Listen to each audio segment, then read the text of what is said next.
Hi, Hayden.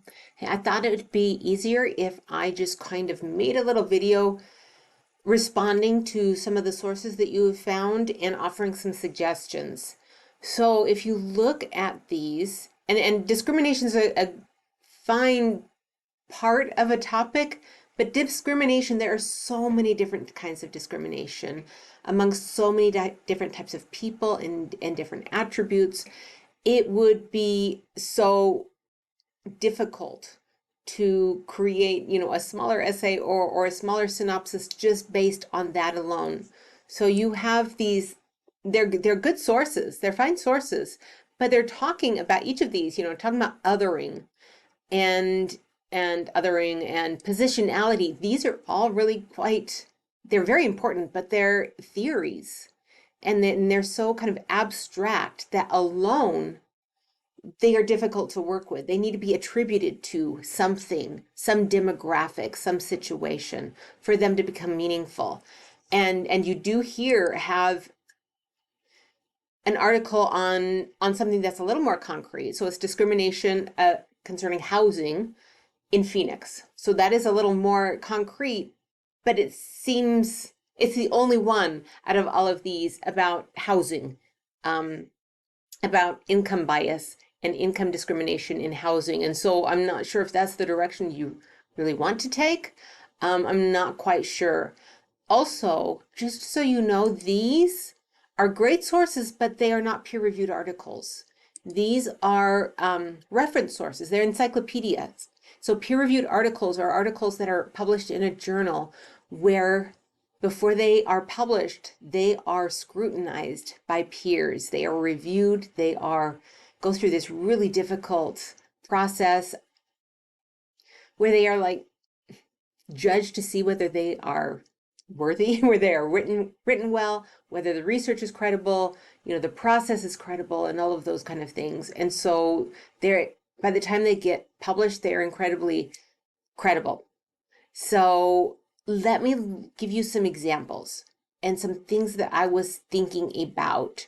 So when you had talked about Jim and you were talking about the discrimination, and I just started, I was right here on the library, Buxton Library, and I was looking at the databases, and I like Academic Search Premier for the database. So databases are just collections of sources.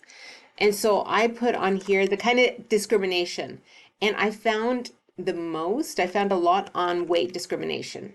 Okay. And so I put in weight, and then I put in discrimination or stereotyping. Okay. And then I went down here and I clicked on full text and peer reviewed just because I know that you need to have at least a couple of those.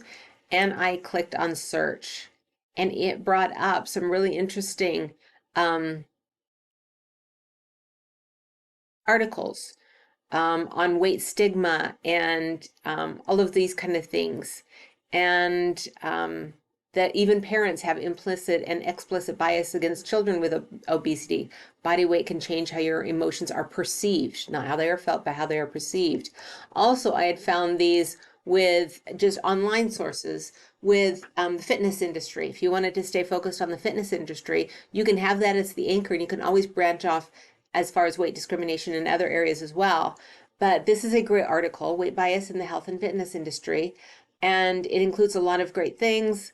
It's credible, it's got credible authors here, but also some of these articles are like gold mines when you go down to the bottom and they have their own reference sections. And you can see through here, let's see, this is a peer-reviewed article, Obesity, Stigma, and Bias. It's in the Journal for Nurse Practitioners. That's a peer-reviewed article. Anytime it's in a journal, it's going to be a peer-reviewed article. Let's see, Adult Obesity Facts, a discussion of weight bias. This is in another journal. And so those are some great sources. I had also found this article. Let's see, let me move this over. Weight discrimination, hiring recommendations, and person job fit and attributions in the fitness industry. So it's not just against other, clients or people working out. It's the whole industry and how they hire and how they grant upward mobility to certain people and not to other people. And so you make sure that when you are gathering these sources, they're not just theoretical sources, that they are anchored in a specific situation, like the fitness industry.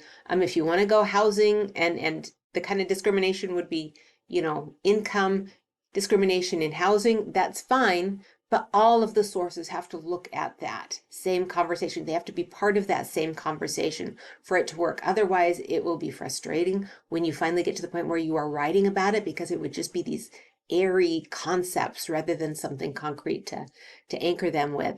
So any of the stuff that I've pulled up, I will share with you some of the links to these. But if you want to use my path in looking through the library and find any of those that I pulled up, please feel free.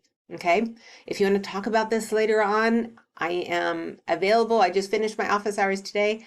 So, my regular office hours next will be next Tuesday, but if you want to meet up before then on Zoom, we can arrange a time. All right.